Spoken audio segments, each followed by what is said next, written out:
चक्षुरुन्मीलितं येन तस्मै श्रीगुरवे नमः। श्रीचैतन्यमनोभीष्टं स्थापितं येन भूतले स्वयं रूपा कदा मह्यं ददाति स्वपदान्तिकम्। ॐ विष्णुपादाय कृष्णप्रेष्ठाय भूतले श्रीमते भक्तिवेदान्त स्वामिन इति नाम्नि। नमस्ते सारस्वती देवी गौरवाणी प्रचारिणे निर्विशेष शून्यवादी पाश्चात्य देशकारिणे। जय श्री कृष्ण चैतन्य प्रभु नित्यानंद श्री अद्वैत गदाधर श्रीवासादि गौर भक्तवृंद। हरे कृष्ण कृष्ण कृष्ण हरे हरे, हरे राम राम राम हरे हरे कृष्ण।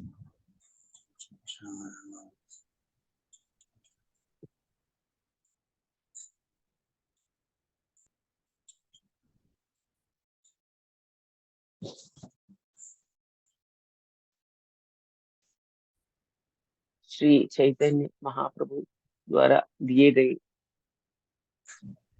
जो महामंत्र है, उसके द्वारा हम लोग कलयुग में भगवत साक्षात्कार के लिए हम लोग प्रयत्न कर रहे हैं। तो यहाँ पर हरिनाम की एक उपासना के बारे में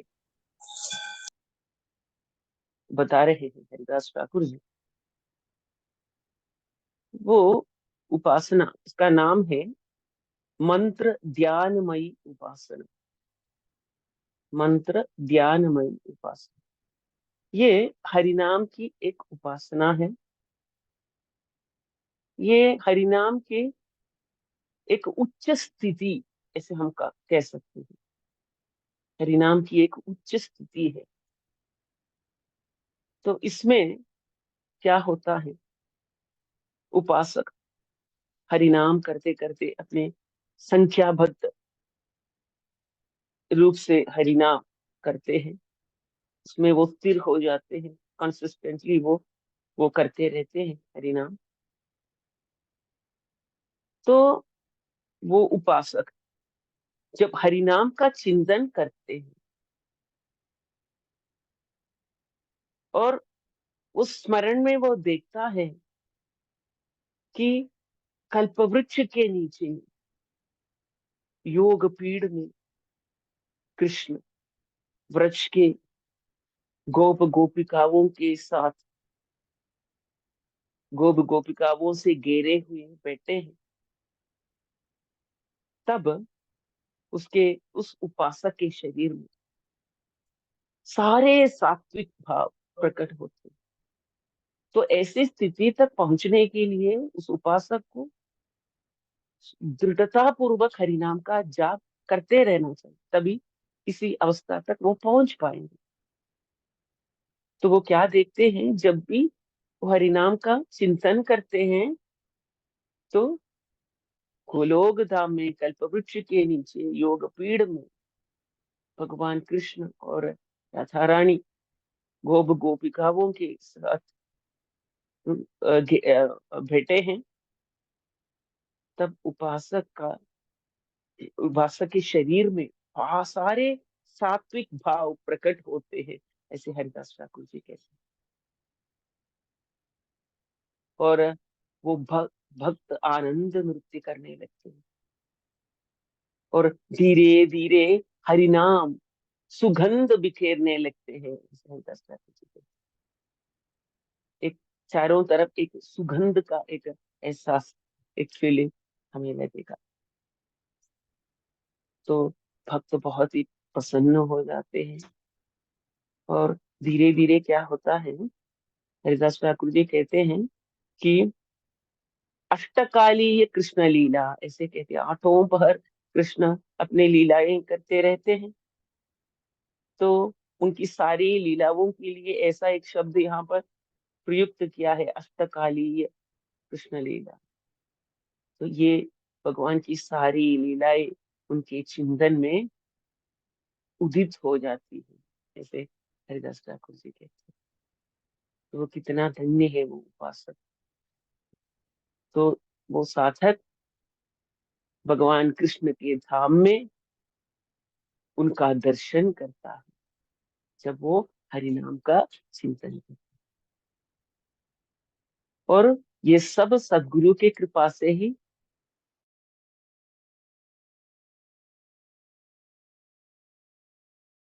अपने ये सिद्धि देह से, क्योंकि वो देह अब कैसा हो जाता है, सिद्धि देह हो जाता है।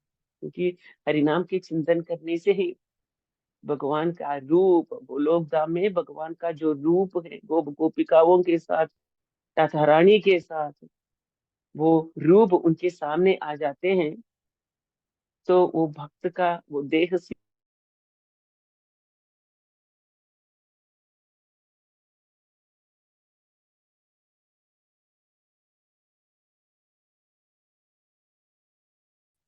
भगवान की लीला में प्रवेश करते हैं, ऐसे हरिदास ठाकुर जी कहते हैं।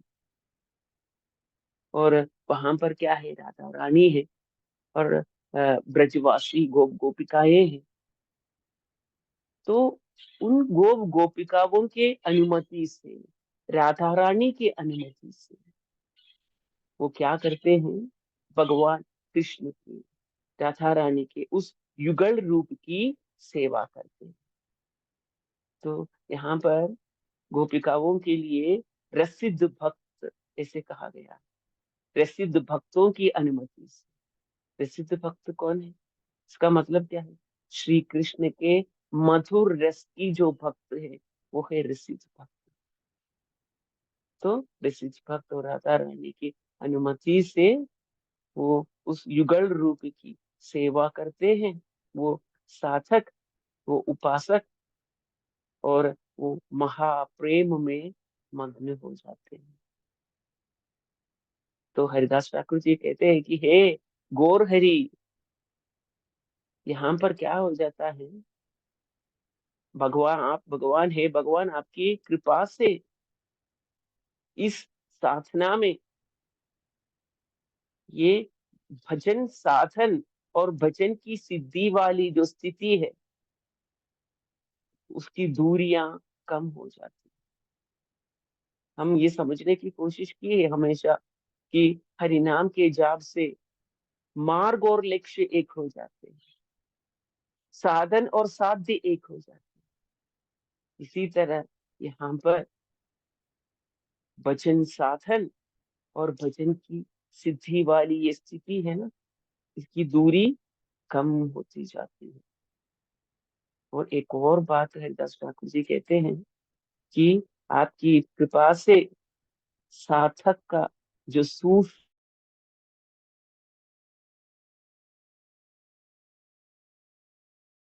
शरीर के साथ साथ सबके सभी बद्ध जीव के एक शरीर, मन बुद्धि अहंकार वाला शरीर, इस शरीर के कारण ये शरीर कभी भी हमारे पीछा नहीं छोड़ते, सभी जन्मों में ये हमारे पीछा करते हैं। लेकिन जब ये खत्म हो जाते हैं तो इसका मतलब क्या है, हमारा आगे का जो जन्म है वहां पर वो स्टॉप हो जाता है, फिर हम, हमारा पुनर्जन्म नहीं होता। हम इस साइकिल से, जन्म मृत्यु की इस साइकिल से हम बच जाएगा, यही सूक्ष्म शरीर के खत्म होने का मतलब है। तो इस स्थिति में क्या हो जाता है, साधक का सूक्ष्म शरीर खत्म हो जाता है और उसे स्वरूप सिद्धि की प्रगति प्राप्ति हो जाती है, स्वरूप सिद्धि की प्राप्ति हो जाती है। हम जानते हैं कि प्रत्येक प्राणी का भगवान के साथ अनंत काल तक एक विशेष संबंध होता है, उसे स्वरूप कहा जाता है। तो भक्ति सेवा की प्रक्रिया से व्यक्ति क्या करते हैं, उस स्वरूप को पुनर्जीवित करता है, वो संबंध को वो फिर से याद करने की कोशिश करता है। उस अवस्था को स्वरूप सिद्धि कहा जाता है।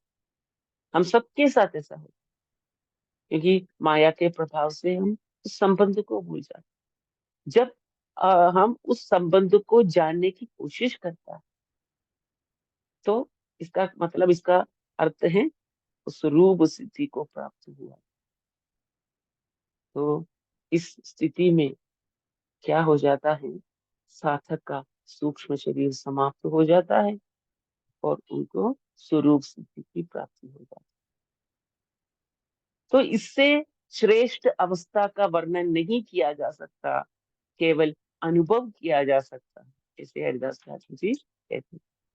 वो चैतन्य महाप्रभु से कहते हैं कि इससे आगे की जो स्थिति है मैं बस अनुभव कर सकता हूँ, मैं मुझ में इतनी शक्ति नहीं है कि इसका मैं वर्णन करूं।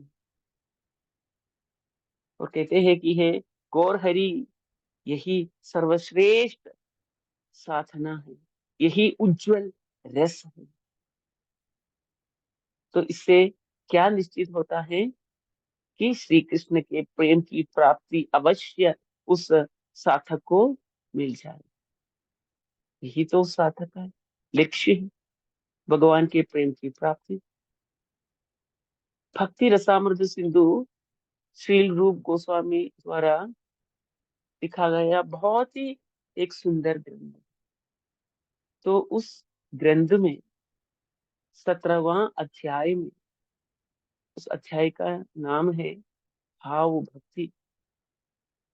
उसमें श्रील रूप गोस्वामी कहते हैं कि तंत्र का कथन है, इसे कहते हैं तंत्र। इस प्रकार बताते हैं कि भगवान के शुद्ध प्रेम की पहली अवस्था क्या है, भाव है। और इस अवस्था में मनुष्य क्या करते हैं, भाव में आकर आंसू बहाते हैं। और कभी कभी क्या है ना, शरीर में कंपन का अनुभव होता है। तो ये लक्षण हमेशा प्रकट नहीं होते, बार बार आते रहते।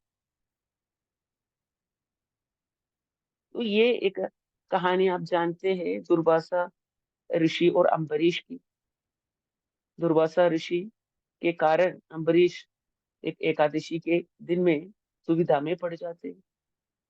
एकादशी का उपवास लेके अगले दिन द्वादशी में जब एकादशी व्रत तोड़ने के लिए बस कुछ ही समय शेष रह गया था, उस वक्त वहां पर दुर्वासा ऋषि अपनी सारी ऋषियों के साथ वहां पहुंच जाते हैं और कहते हैं कि मैं भी आपके साथ एकादशी व्रत तोड़ूंगा, कुछ समय आप प्रतीक्षा कीजिएगा, मैं स्नान करके वापस आता हूँ। इस तरह कह के वे चले जाते हैं और अम्बरीश यहाँ पर उनकी प्रतीक्षा करते हैं। और वो खत्म करने का समय आते हैं उपवास, तब भी दुर्वासा ऋषि वापस नहीं आ रहे। तो बहुत दुखी हो जाता है क्योंकि तभी समय पर उस उपवास को खत्म करना पड़ता है, नहीं तो उपवास का जो फल नहीं मिलता। तो ऐसी अवस्था में वो भगवान के शरणागत हो जाता है, भगवान के चरण कमलों का चिंतन करके वो रोना शुरू कर देते। तो ऐसी अवस्था में उनके शरीर में कुछ परिवर्तन आ जाते हैं, कुछ विकार आ जाते हैं, उनके नेत्रों से आंसू बहने लगते हैं। ये लक्षण भाव के कारण। तो ये लक्षण बाहर प्रकट होता है, फिर ये मन के अंदर भी वो बने रहते। और इस तरह जब भाव निरंतर रूप से आने लगते हैं, भाव की निरंतरता होती है, स्थायित्व होता है, उसको सातत्य का नाम दिया है, उसको सातत्य कहते हैं। ऐसे निरंतर ऐसे भाव आ जाते हैं तो वो धीरे धीरे वो समाधि में चले जाते हैं, वो भक्त। और जो भक्त समाधि में चला जाता है, वो समाधि के द्वारा ही वो भक्त और भगवान के बीच कॉन्वर्सेशन चलता है, उनके बीच प्रेम का आदान प्रदान होता है। भक्ति रसामृत सिंधु में कहते हैं कि भाव की इस अवस्था तक ऊपर उड़ने के लिए साधक को दो प्रकार के कार्य करने चाहिए। पहला क्या है, शुद्ध भक्तों के साथ निरंतर उनका सत्संग, उनका सानिध्य, उनका उनके निकट हमें रहना चाहिए। और दूसरा कृष्ण का और कृष्ण के शुद्ध भक्तों के कृपा, उनकी सेवा करना, तब हमें उनकी कृपा मिलती है। तो इन दो प्रकार से ये दो बात हम करेंगे, दो चीज हम करेंगे, तब हमें वो भाव में प्रगति होगी। तो हरिदास ठाकुर जी क्या करते हैं, कहते हैं कि मनुष्य को भक्तों की संगति में दृढ़ता पूर्वक भक्ति करनी चाहिए, जिससे क्या होता है उनके ये जो भाव दशा भाव दशा तक पहुंचने में ये हेल्पफुल रहता है, यूजफुल रहता है। और उनको साथ ही साथ दृढ़ता पूर्वक भक्ति के जो विधि विधान है होते हैं, जिसे हम लोग आरती करते हैं, जिसे करते हैं, ये उनको करना चाहिए। और तब और भी एक बात है कि हमें हमेशा भगवान की कृपा की आशा रखनी चाहिए, किसी भी हालत में ये आशा हमें छोड़ना नहीं चाहिए। भगवान की और भगवान के शुद्ध भक्तों के कृपा की आशा। तो हरिनाम चिंतामणि में हरिदास ठाकुर जी ये भाव की जो साधना है, इनके 5 दशाओं के बारे में बताते हैं। श्रवण दशा, वरण दशा, स्मरण दशा, आपन दशा और संपत्ति दशा। इनमें से एक या दो दशा के बारे में हम लोग आज बात करेंगे। पहला है श्रवण दशा। ये ये भगवान की जो इस भाव मार्ग है, इस मार्ग में अपने से श्रेष्ठ जो महापुरुष है, भावुक महापुरुष, उनको हम लोग गुरु कहते हैं, सदगुरु कहते हैं। उनके मुख से भाव तत्व का श्रवण हम सुनते हैं, श्रवण करते हैं, तो ये श्रवण दशा। गुरु के मुख से भाव तत्व का जो श्रवण हम करते हैं, उस दशा को हम श्रवण दशा कहते हैं। तो दूसरा है वरण दशा। भगवान श्री राधा कृष्ण जी के जो लीलाएं हैं, उन लीलाओं का श्रवण करके, जैसे हम लोग श्रवण दशा में यही सुनते हैं, गुरु के मुख से भगवान की लीलाओं का वर्णन। तो ये सुन सुन के, ये इसका श्रवण कर करके हमें क्या होता है, उन लीलाओं के प्रति लोभ आ जाता है। और इस लोभ के कारण हम क्या करते हैं, हम जिज्ञासु हो जाते हैं, हम बार बार इन लीलाओं के बारे में गुरु से प्रश्न पूछते हैं, तरह तरह के प्रश्न पूछते हैं, और गुरु उस निष्कपट भक्त से उन सारे प्रश्नों का समाधान देते हैं। तो वो भक्त कैसा होना चाहिए, निष्कपट होना चाहिए। ये बहुत जरूरी चीज है। और इस तरह उस जो भक्त है, उपासक है, साधक है, उनमें लीलाओं के लिए, भगवान की लीलाओं के लिए जिज्ञासा बढ़ती जाती। तो उस निष्कपट साधक उपासक पर कृपा करके गुरुदेव क्या करते हैं, गुरुदेव उनके साधना के अंतर्गत जो भाव आते हैं उनके मन में, उस भाव का और भगवान के लीलाओं का मिलन करवा देते हैं। वो गुरु के द्वारा ही संभव। साधक के मन में जो भाव आते हैं, उस भाव का और भगवान की लीलाओं का मिलन करवा देते हैं हमारे सदगुरु। और सिर्फ यही नहीं है, अपने इस योग्य शिष्य को भगवान के जो लीलाएं हैं उसमें प्रवेश करने के लिए भी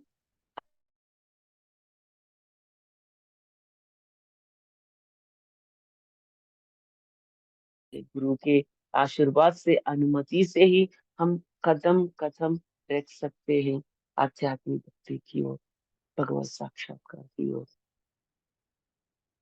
आगे नामाचार्य हरिदास ठाकुर जी कहते हैं कि अपने गुरुदेव जी के द्वारा दिए गए ये सिद्ध भाव को हमें क्या करते हैं, हमें क्या करना है, शुद्ध रूप से श्रवण करके उस भाव को अपने चित्त में बिठा लेना। तब वो कहते हैं कि हरिदास ठाकुर जी कहते हैं कि इस जो वरण काल है, इस भाव को हम स्वीकार करते हैं ना, उसको वरण काल कहते हैं। उस वरण काल के समय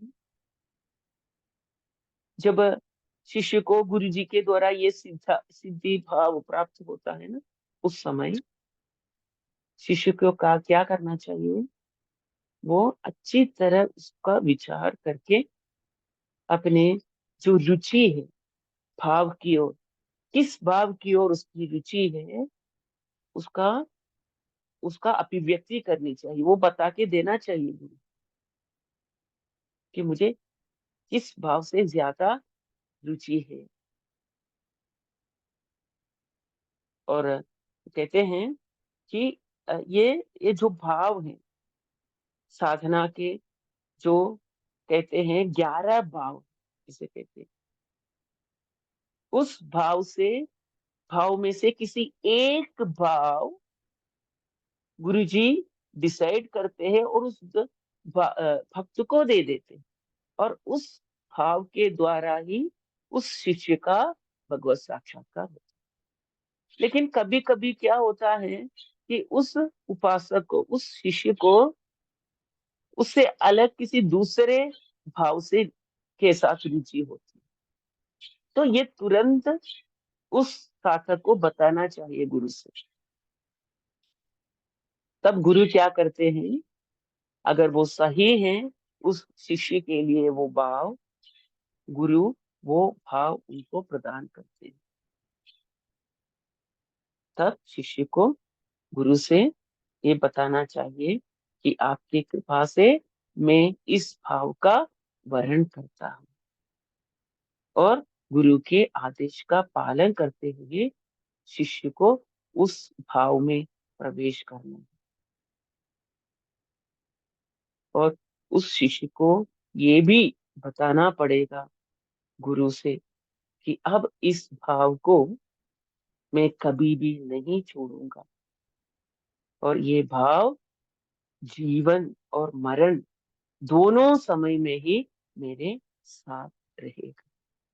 इस तरह गुरु के द्वारा दिए गए उस भाव के साथ वो हर पल जब भी तो हरिनाम का चिंतन करता है, भगवान के साथ भगवान के लीलाओं में वो प्रवेश करते हैं। तो हरिनाम भगवान के शुद्ध भक्त के लिए चिंतामणि की तरह है।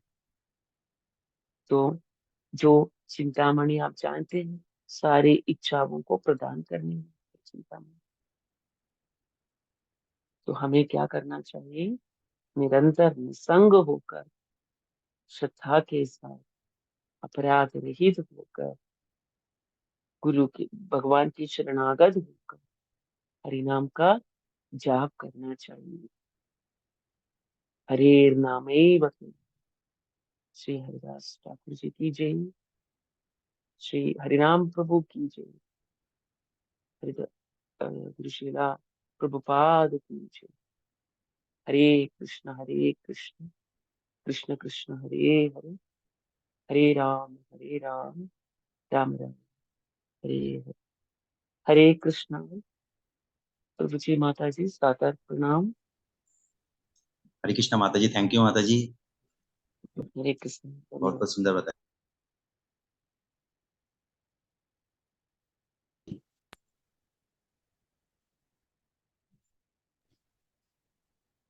रिकॉर्डेड बंद करना है। हरे कृष्णा। हरे कृष्णा सुप्रीता माता जी। माता जी आप शुरू कीजिए नरसिंह आरती। प्रभु जी रिकॉर्ड बंद करवाइए। होस्ट ना माता जी, मैं एक्चुअली नेटवर्क प्रॉब्लम था तो प्रभु जी ने माता जी को होस्ट बना के गया। रेखा माता माता जी जी आप हरे मुझे होस्ट बना दीजिए, रिकॉर्डिंग थोड़ा क्लोज करना है। हरे कृष्णा। रेखा माता जी। हरे कृष्णा माता जी, मुझे क्या करना है माता जी? रिकॉर्डिंग क्लोज एंड कर एंड करना है। हम्म। End।